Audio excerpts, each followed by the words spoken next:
Le Conseil national de transition s'est réuni en session plénière ce jeudi 5 mai 2022 au CICB. C'était sous la présence du colonel Malik Diaw, président de l'institution parlementaire. En présence des membres du gouvernement concernés, l'ordre du jour de la présence portait sur les délibérations relatives au projet de loi, portant sur l'adoption des dispositifs législatifs et réglementaires intéressant directement la vie des citoyens. Écoutons le ministre de la Santé et du Développement social au micro de Siaka Kone. Le premier test qui a passé, c'est le test relatif au sang humain, à la transfusion sanguine.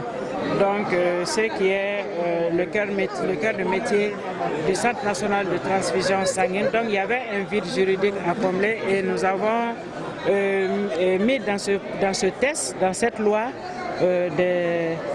des articles qui viennent sécuriser toutes les actions autour de la transfusion sanguine, depuis la collecte jusqu'à la distribution du sang, même l'importation du sang. Vraiment, tout le dispositif est sécurisé à travers ce test et ça sécurise et ça optimise également la mise à disposition de la bonne qualité de sang humain aux populations maliennes.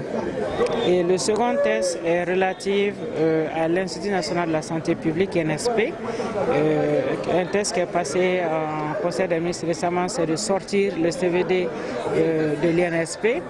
Donc, parce que le CVD, il a été créé suite à une convention qui a été signée entre le ministère de la Santé et un institut privé, donc une université privée.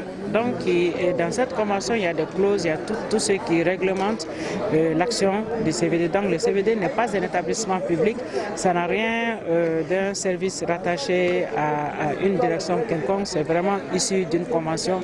Donc, c'est remettre cette structure dans son bon ancrage juridique. Et également, il y a eu des recommandations fortes sur lesquelles nous sommes en train de travailler, donc des amendements.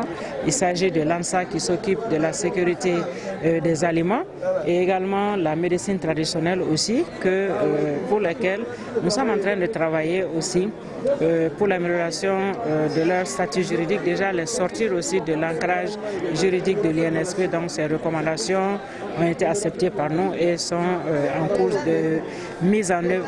Le projet qui vient de passer était relatif au chômage technique. Dans le Code du travail, il y a une disposition, l'article L35, qui dit que l'employeur peut mettre les travailleurs en chômage technique pour 3 mois. Maintenant, on a ajouté une autre disposition pour dire qu'en cas de crise sanitaire grave, le chômage technique est prorogé à 6 mois. Donc aujourd'hui, c'était ça. On a voté ce projet-là. On a modifié l'article L35 du Code du travail. Ce n'est pas la fonction publique, c'est les travailleurs du secteur privé. Le ministre du Travail est là, le directeur national du travail est là, donc on ne peut pas licencier comme ça quelqu'un sans se référer à l'inspection du travail. Donc les inspecteurs du travail, le tribunal du travail, toutes ces structures-là sont là pour garantir l'application de la loi. La séance plénière d'aujourd'hui portait sur 5 projets de loi, dont 4 ont déjà été adoptés.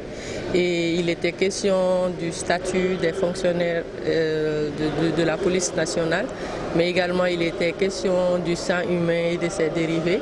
Il était question du nouveau statut de l'INSP, mais également d'autres projets de loi.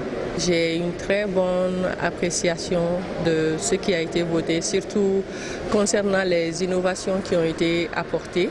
Par exemple, concernant le projet de loi sur le statut de l'INSP, on sait que il y avait eu un regroupement d'un certain nombre de structures sous l'INSP, qui était auparavant l'INRSP.